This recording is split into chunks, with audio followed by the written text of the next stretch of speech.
Kumakalat po ngayon yung video natong si Heart Evangelista kung saan nga ay niregaluhan siya natong si Chis Escudero ng isang mamahaling singsing na nagkakahalaga ng $1 million. Ibig sabihin halos 60 million pesos. Halos.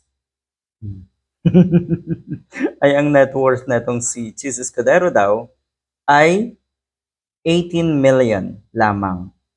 Mas mahal pa daw yung daliri na daw si Heart Evangelista. Tignan nyo naman. 18 million. Kumpara doon sa regalo na 57 million pesos. $1 million. Sabihin na natin ganon. Ano ba ang totoo? Fake ba yung sing-sing na yon? Or fake yung salen? Alin man sa dalawa? Pero I doubt kasi, 'di ba? Etong si Heart Evangelista bilang fashion icon, alam niya. Alam niya kung ano yung fake at alam niya kung ano yung totoo. Sa tingin ko, yung kumakalat na video na yon, na excited siya doon sa ring. Paraiba ba ang tawag doon? Anyway, kung anumang uri ng sing-sing yon. Excited na excited.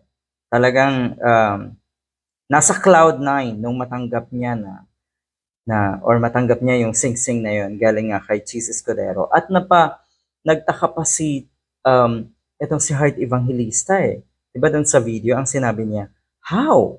Paano daw na nakuha na itong si Chis Escudero yung sing-sing na yon?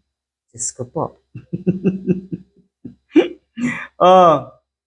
Ang sinasabi, kaarawan yun kasi ni Heart noong 2024. Last year, mismo ang senador ang nagregalo ng Paraiba Tourmaline gemstone with diamonds na nagkakahalaga di umano ng 56 million pesos. Tama nga.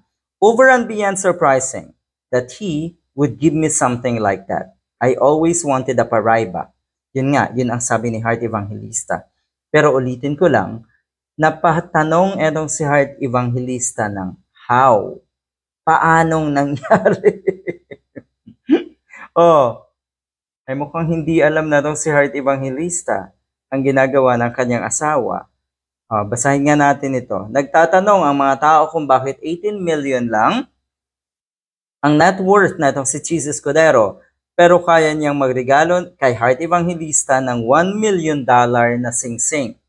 So saan kinuha ni Chis ang pambili ng sing-sing?